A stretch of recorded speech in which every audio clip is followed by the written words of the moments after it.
जामिया में नज़मा अहमदुल्ला की जगह नए चांसलर आ गए हैं और नए चांसलर के बारे में कहा जाता है कि प्रधानमंत्री नरेंद्र मोदी से काफ़ी घनिष्ठता रही है। किस तरह के रिलेशन रहे हैं, क्या मायने हैं, इस पूरे मुद्दे पर बात करने के लिए हमारे साथ आतिफ रईस साहब मौजूद हैं, जो नेशनल माइनॉरिटी कमीशन के मेंबर भी रहे हैं, चांसलर भी रहे हैं। सर, एक बात बताएं कि ये जो नए अपने चांसलर बने हैं, जो वोहरा समाज के धर्मगुरु भी हैं, सैयदाना मोहफिल सैफुद्दीन साहब, इनके बारे में किस तरह की जानकारी है, कैसे व्यक्ति हैं? देखिए, ऐसा है, बोहरा समाज हिंदुस्तान में बहुत कम इसकी संख्या है मुसलमानों में। अगर माइनॉरिटी में भी विद इन माइनॉरिटी अगर आप बात करें तो वो बोहरा समाज है।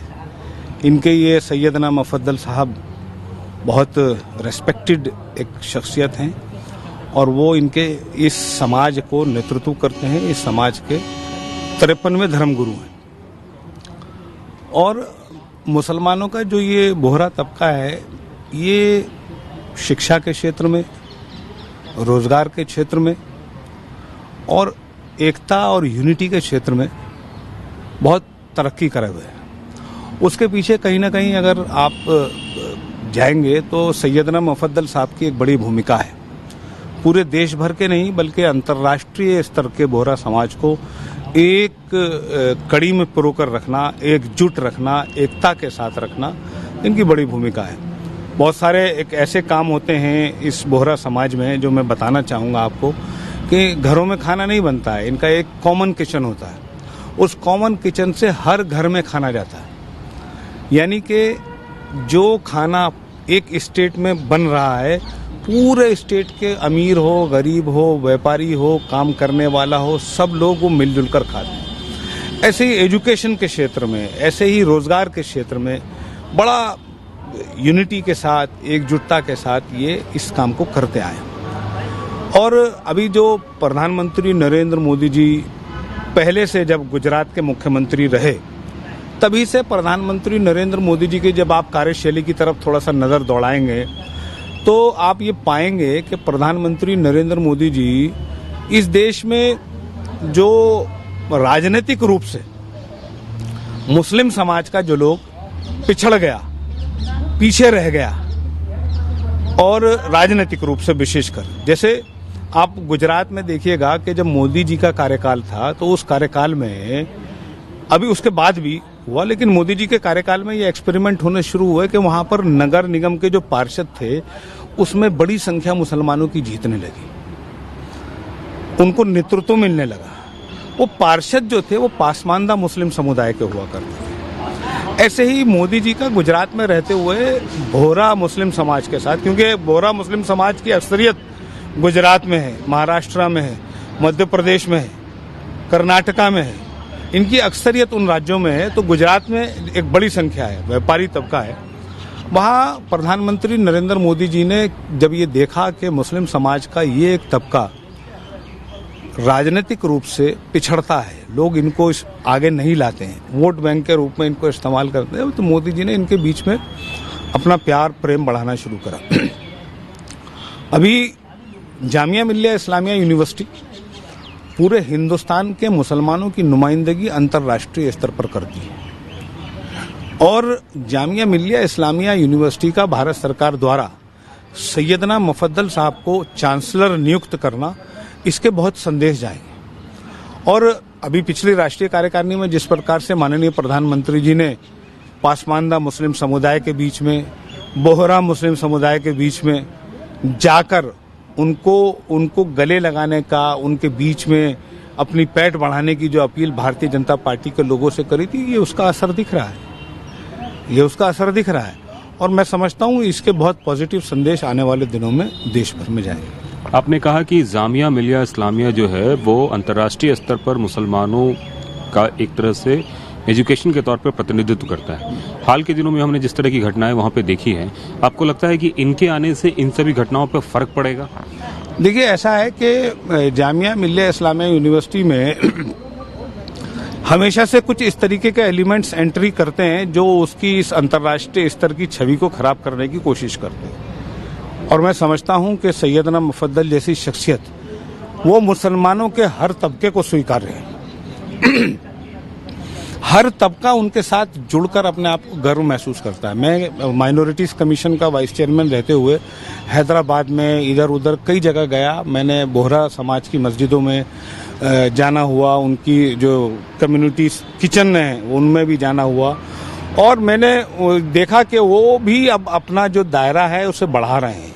मुसलमानों के अन्य तबकों तक भी वो अपनी पहुंच बढ़ा रहे हैं, ताकि उनके जो कार्यशैली है, उनकी जो पद्धति है, उससे सब लोग वाकिफ हो सके।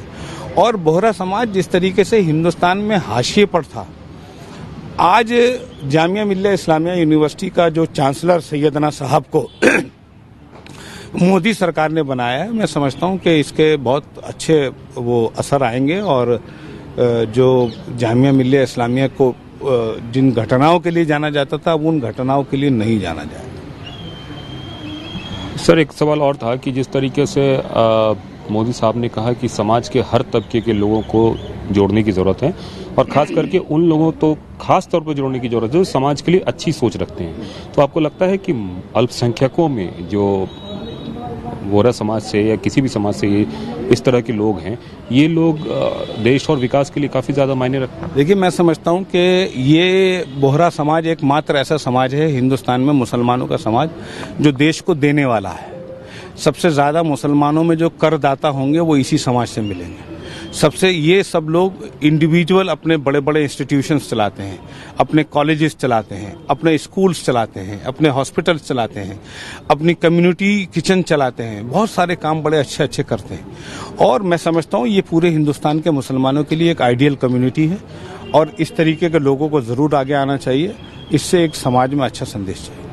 प्रधानमंत्री का ऐसे लोगों के साथ जुड़ाव और ऐसे लोगों को आगे लाना, ये कहीं न कहीं एक पॉजिटिव मैसेज भी जाता है, खास करके अल्पसंख्यकों के बीच, कि जो लोग सकारात्मक सोच रखते हैं उनको प्रधानमंत्री उस तरह की तरजीह देते हैं। देखिए, मेरा एक मानना है सीधा सीधा कि इस देश में 70% 75% मुस्लिम समुदाय में ऐसे लोग हैं जिनका किसी भी राजनीतिक पार्टी से कोई लेना देना नहीं। न वो भारतीय जनता पार्टी से हैं, न वो कांग्रेस से हैं, न समाजवादी पार्टी से हैं, न बहुजन समाज पार्टी से। इस देश के अक्सरियत लोगों का मानना ये है, जहां हिंदुओं का मानना है वहां मुसलमानों का भी ये मानना है, कि इस देश में प्रधानमंत्री नरेंद्र मोदी जी के आने के बाद बहुत सारी चीज़ें अच्छी हो रही हैं। देश अच्छी दिशा में बदल रहा है, देश पॉजिटिविटी की ओर बढ़ रहा है। प्रधानमंत्री नरेंद्र मोदी जी के कार्यकाल को लेकर, प्रधानमंत्री नरेंद्र मोदी जी की गतिविधियों को लेकर, प्रधानमंत्री जी की कार्यशैली को लेकर ऑब्जेक्शन करने वाले लोग सिर्फ आप पॉलिटिकल लोग पाएंगे। जब समाज में वो लोग जो समाज के लिए योगदान कर रहे हैं, जो समाज में अच्छे कार्य कर रहे हैं, मुस्लिम समाज के वो लोग, वो आज मोदी जी की कार्यशैली से प्रभावित हैं। ठीक है, तो उम्मीद इस बात की जानी चाहिए कि जामिया में जिस तरीके से एंट्री हुई है इनकी, उसके बाद से खास करके जो जामिया का स्वरूप है उसको बदलने की बात है। और इनके बारे में सबसे बड़ी बात यह है कि सबको साथ चलने की कवायद है इनकी, सबको एकता में सूत्र में पिरोने की कवायद है। हमारे साथ फिरोज बख्श साहब मौजूद है, उनसे हम बात करते हैं। जामिया में नए चांसलर की नियुक्ति हुई है, इसके क्या मायने हैं, किस तरीके से इसको देखते हैं नई नियुक्ति को सर, और जिस शख्स की नियुक्ति हुई है उसके बाद? हाँ, देखिए कुंदन जी, बहुत खुशी की बात है कि TV9 कम से कम चांसलर्स को लेकर के तो आगे बात को बढ़ाना चाह रहा है, क्योंकि चांसलर का मतलब है द फील्ड ऑफ एजुकेशन, और फील्ड ऑफ एजुकेशन में अल्लाह का शुक्र है हिंदुस्तान बहुत आगे है, हम चाहेंगे और भी आगे बढ़ें। जहाँ तक इनका ताल्लुक़ है, जामिया मिल्लिया इस्लामिया में इनका अपॉइंटमेंट किया है प्रधानमंत्री नरेंद्र मोदी साहब ने, जो हमारे नए चांसलर बने सैयदना। तो पहले ये AMU के थे, अब ये जामिया के हो गए।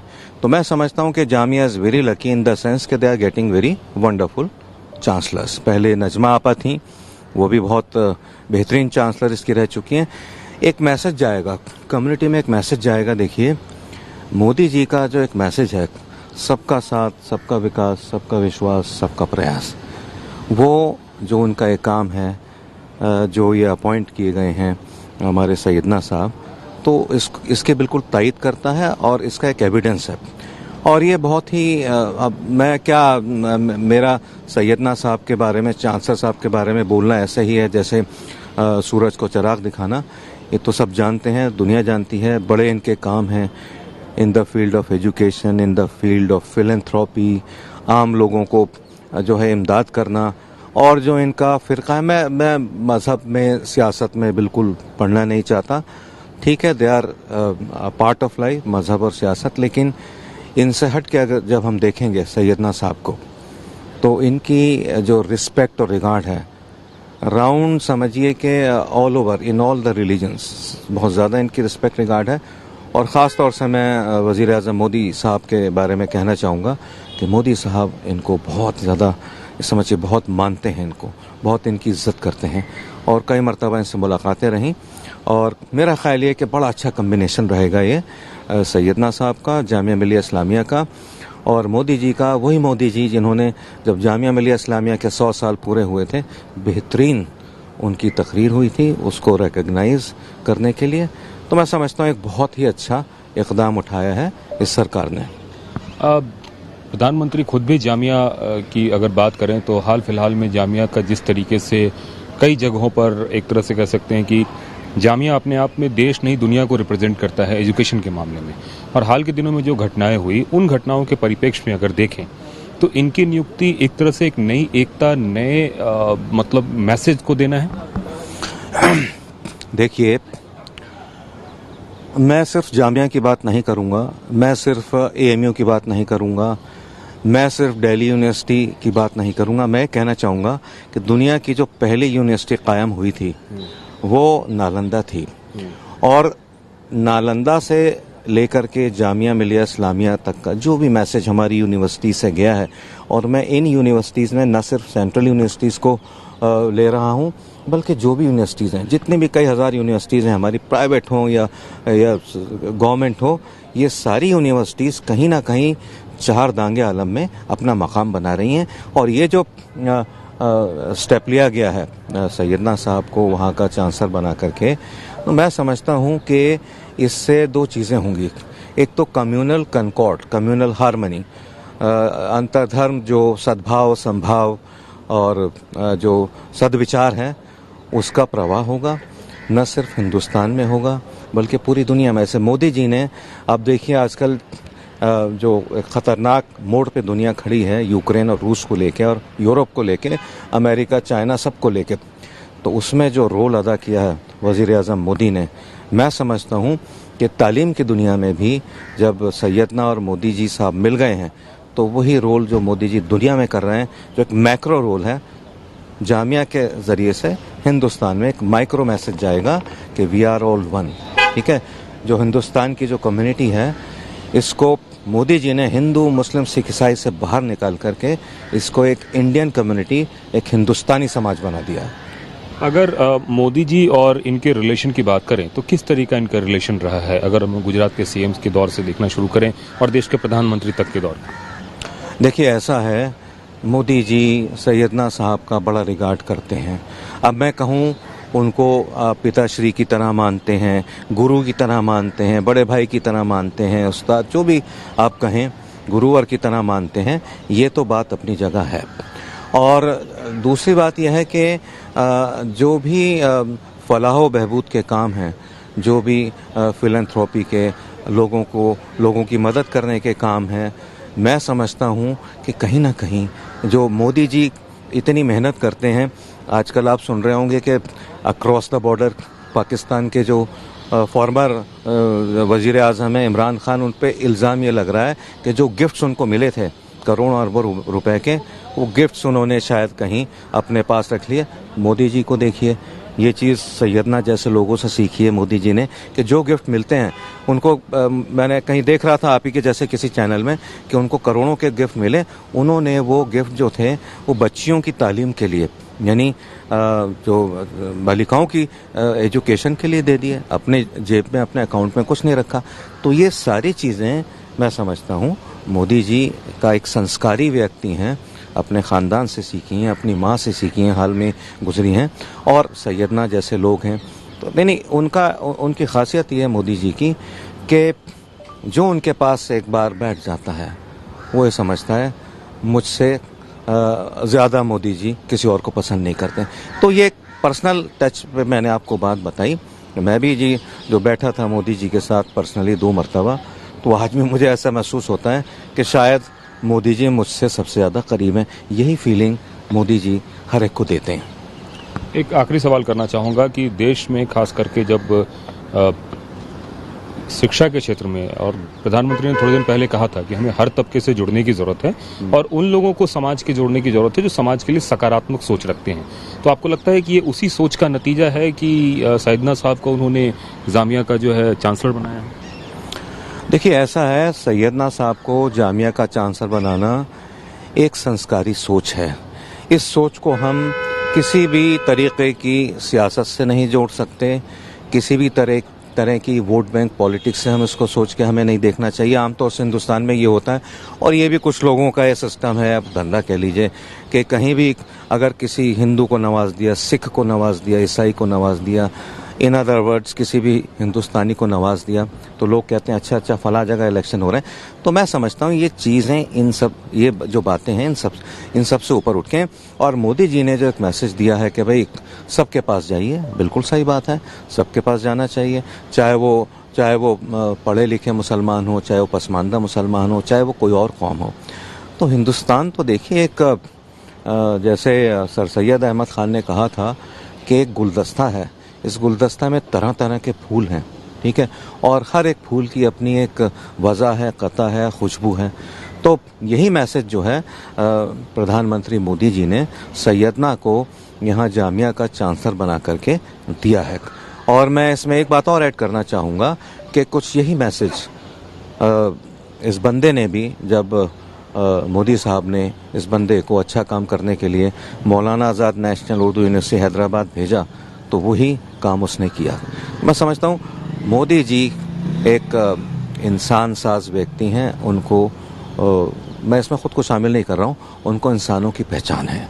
तो निश्चित रूप से तालीम के साथ जो उनका जुड़ाव है और जिस तरीके से उनको चांसलर बनाया गया है, उम्मीद ये की जा रही है कि देश ही नहीं बल्कि दुनिया के परिप्रेक्ष्य में यह एक बहुत अच्छा संदेश जाएगा जो उन्होंने जामिया के लिए किया है।